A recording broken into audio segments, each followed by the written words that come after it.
What transpired today marked a moment many believed would remain forever out of reach. Across global trading centers from New York to London, and from Dubai to Singapore, financial displays showed something that instantly captured worldwide attention. Two currencies, long surrounded by speculation, doubt, and endless debate, stepped back onto the global financial stage. The Iraqi Dinar and the Vietnamese Dong appeared across major foreign exchange systems, signaling a shift that echoed through institutions everywhere. What had lived in rumor transformed into verifiable reality. For those who followed this story year after year, the quiet hints finally became concrete evidence, and the financial world paused as the magnitude of the moment became clear.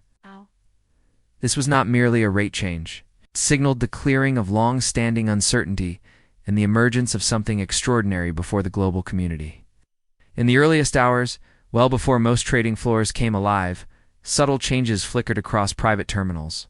Analysts in London were among the first to spot unusual behavior as currency windows displayed movements that did not match ordinary activity.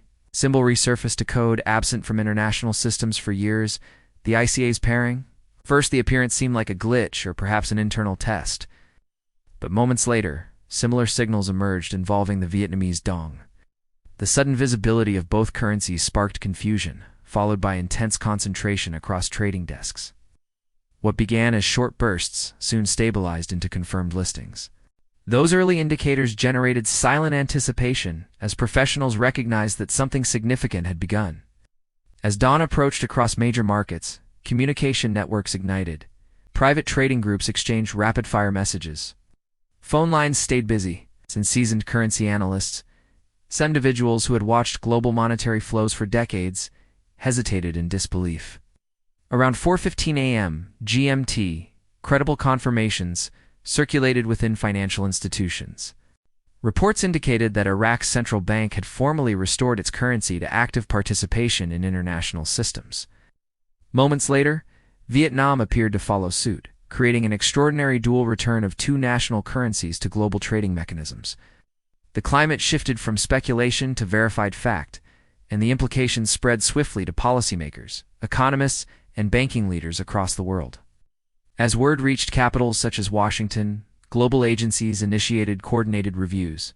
Experts in government, major banks, and international regulatory bodies moved into rapid consultation. Developments long monitored in silence had now materialized in real-time market data. Soon after the internal confirmations, public foreign exchange platforms began updating their feeds. By 4:37 a.m.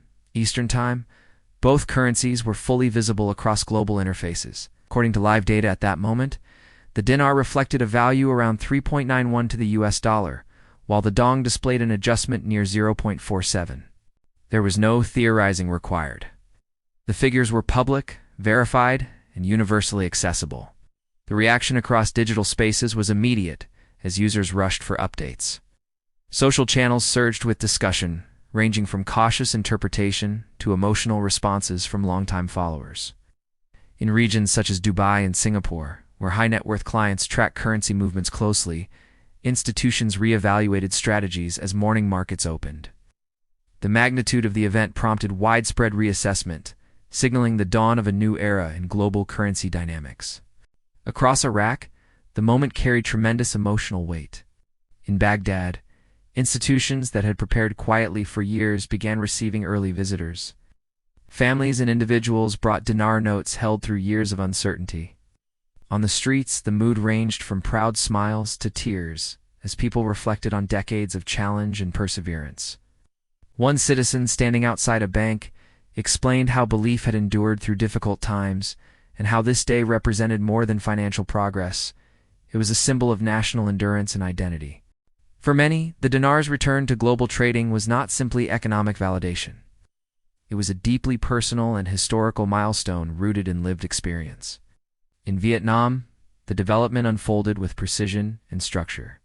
The State Bank of Vietnam announced formal alignment with global trading systems and reassured citizens that the transition would be smooth and orderly.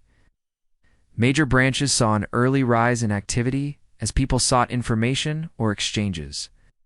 Crowds gathered at banks in cities such as Hanoi and Ho Chi Minh City, while officials emphasized calm and clarity. For Vietnam, this event represented the culmination of years of reform, growth, and international integration. It signified the nation's steady rise as an economic force in Asia, reflecting both stability and ambition on the global stage. Behind the public displays, major financial institutions executed procedures that had been prepared long in advance. Banks like HSBC, Chase, and Deutsche Bank activated internal systems linked to global currency re-entry protocols.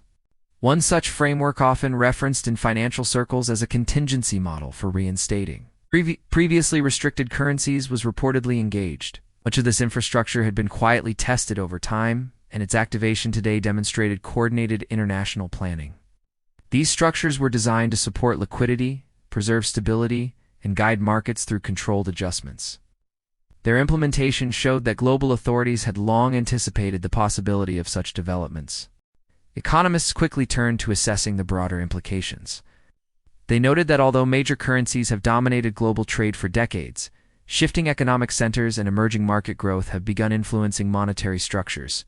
Iraq's return represented restored sovereignty and economic rehabilitation. Vietnam's shift highlighted Southeast Asia's growing influence in global trade and manufacturing. Together, the dual transitions suggested a gradual diversification in global financial power. Analysts observed that modern influence reflects contributions across energy, production, and innovation. And today's events illustrated that evolving balance. Across the United States, banking operations moved briskly. Individuals known to possess positions in the newly active currencies were contacted through private channels. Certain exchange facilities in key states began controlled operations under strict security.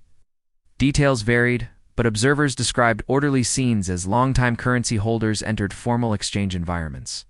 Private banking divisions employed codes and procedures typically reserved for large institutional clients, underscoring the unusual and historic nature of the moment. For many individuals, the day marked both an end to years of anticipation and the beginning of a new financial reality governed by compliance and structure. International banking centers such as Zurich, Geneva, and Hong Kong also experienced heightened activity. Private wealth managers and market experts worked quickly to confirm information and guide clients through the unfolding situation. Some analysts compared the atmosphere to rare economic turning points, moments when anticipated shifts finally materialize, causing rapid liquidity changes and recalibrated trading strategies. The IMF soon released an official statement acknowledging the reinstatements and commending both nations for meeting international benchmarks. The organization emphasized stability and compliance, reinforcing the legitimacy of the event. Reports later suggested that in the weeks prior, banks had conducted phased tests and received encrypted system updates. Global transfer networks appeared to have prepared for the reactivation of dormant currency functions. Simulation environments had modeled possible outcomes to ensure smooth adaptation. These details pointed to extensive planning and a globally coordinated approach rather than abrupt improvisation.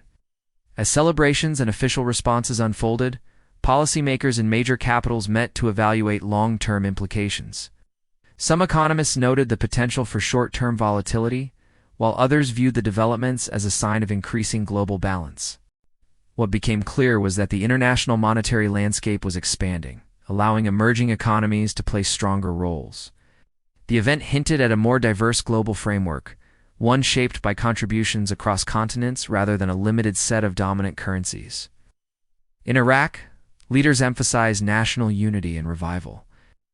The central bank issued statements recognizing the resilience of its people and their commitment to progress, symbols of pride-filled cities as the announcement spread.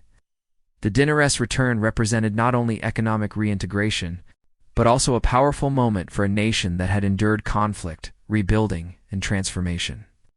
Many saw the day as evidence of restored dignity and a renewed future. Vietnam's government presented its message with confidence and reassurance. Officials spoke of preparedness and gradual economic advancement. Social media showed footage of celebrations from young individuals posing outside banks to elders recalling decades of national development. The transition was framed as a reflection of Vietnam's strategic progress and successful execution of long-range economic goals. For the nation, the reinstatement signified continued ascent within global financial systems. Markets reacted swiftly. In London, Companies linked to Iraq's reconstruction and energy sectors saw noticeable activity.